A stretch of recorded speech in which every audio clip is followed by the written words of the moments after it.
Often, there's a lack of understanding of the kinds of sense of proportion in the life of a Muslim. There are some priorities that are more important than others.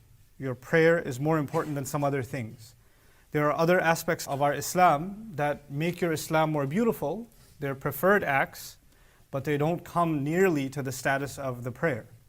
Similarly, when it comes to sins or shortcomings, there are things that we should do. Of course, you should try to enter your home with your right foot, and when you go to the restroom, enter with your left foot and say certain adhkar, and these are things you should try to do.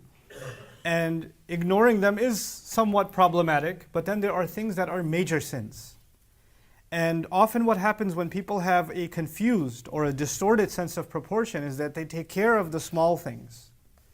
They're very careful about the smaller details. I'm following this particular sunnah. I'm making sure that I did this dhikr. I made sure that, for example, it's Friday today, so I recited my Surah Al-Kahf, etc., etc. So they take care of these small things.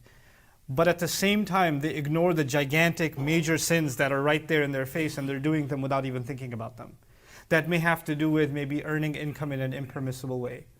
That may have to do with a major sin like zina, riba, and things like that. Some big, big evil sins are right there in your face, and you're blind to them as though you're not even doing them. But this other smaller stuff you're doing, making yourself feel better that you're practicing the religion. Which is why the Quran actually gives us a clear sense of proportion. What Allah says in this ayah is, إِن تَجْتَنِبُوا كَبَائِرَ مَا تُنْهَوْنَ عَنْهُ. If you were to avoid and make great effort to avoid the major, the grievous portions of the kinds of things that you have been forbidden from. So there's stuff you're forbidden to do, but there's some pretty serious stuff that you all know that you're not supposed to do. If you can manage staying away from that stuff, then as for the lesser shortcomings, نُكَفِّرْ عَنْكُمْ سَيِّئَاتِكُمْ, will bury away the remaining sins of yours. Meaning, take care of the serious matters first. Take care especially what the Quran will highlight, money matters, how we make money and how we spend money. That's a pretty serious issue. Taking care of the rights of the people around us, from everyone within the family to extended in the community, people like the orphan or the poor, etc. Taking care of them and not, فَذَلِكَ الَّذِي يَدُعُ الْيَتِيمِ. Those are big kinds of sins. Then in the way that we conduct our business, transactions, when you owe somebody money, when you got paid to fulfill a contract, when you were paid to provide a service, the honesty that you do at your job, those are pretty big, heavy items.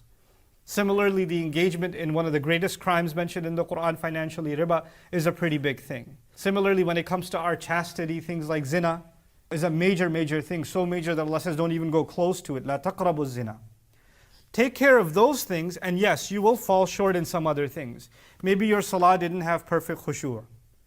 Maybe your wudu wasn't amazing. You missed a drop or two here and there. Maybe that happened. Maybe when you were reciting Quran or when you were praying, your mind was elsewhere. Maybe when you went to do Hajj or Umrah, you overlooked certain rituals, or you didn't do the best. Maybe you lost your patience every once in a while. Maybe some things like that happened.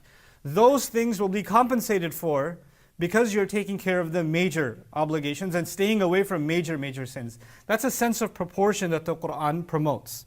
But what's remarkable to me about this ayah isn't just that Allah Azza wa Jal says that He will overlook those sins. We get often embarrassed about those sins and those shortcomings. Allah adds, وَنُدْخِلْكُمْ مُدْخَلًا كَرِيمًا. I will enter you into a graceful entry. In other words, those small errors and shortcomings are not going to be highlighted. You are going to be dignified and honored, and those embarrassing mishaps are going to be almost erased from your record or sponged from your record. So you're not humiliated when you come before Allah. You'll be given a dignified entry.